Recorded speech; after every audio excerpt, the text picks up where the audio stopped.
आखिर ऐसा क्यों होता है कि भारत से क्रिमिनल्स क्राइम करके यूके भाग जाते हैं और कभी भी वापस नहीं आते।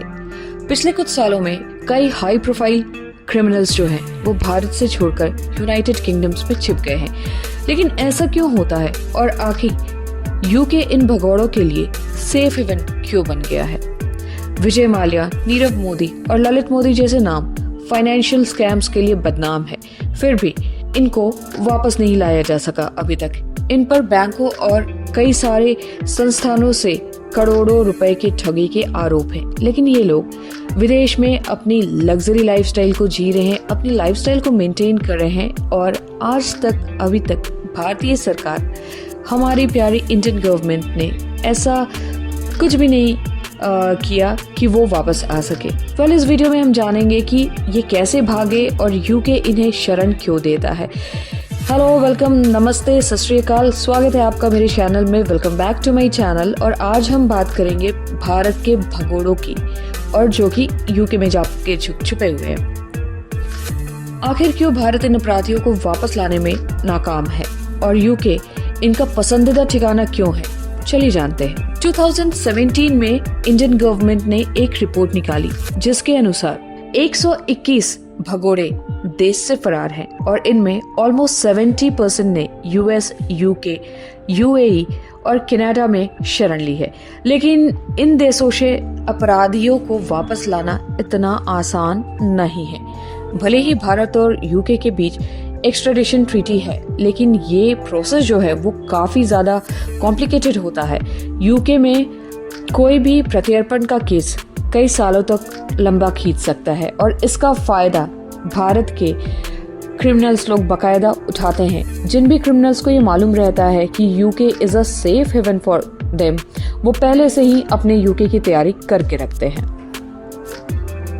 अभी हाल में ही ना एक बहुत ही अच्छे जर्नलिस्ट दानिश ने अपनी वाइफ रूही खान के साथ एक किताब लिखी जिसका नाम एस्केप्ड है और इस पर्टिकुलर टॉपिक पे दिलचस्प जानकारी दी है उन्होंने।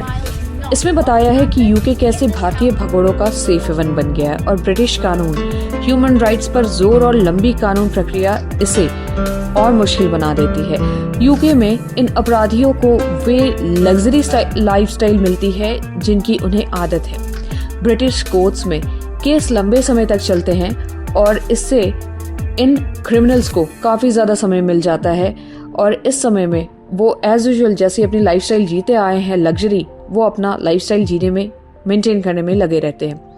भारतीय ऑफिशियल्स ने यूके की अदालतों में ये साबित करने की पूरी कोशिश की है कि भारतीय जेल सुरक्षित है और ह्यूमन राइट्स से अकॉर्डिंग में है।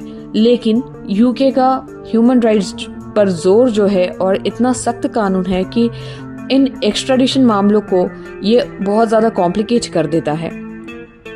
विजय माल्या और नीरव मोदी जैसे भगोड़ों के मामले इसका बहुत ही सटीक उदाहरण है। इन दोनों ने यूके में लंबी कानूनी लड़ाई लड़ी है जिससे भारत के लिए उन्हें वापस लाना बहुत मुश्किल हो गया है।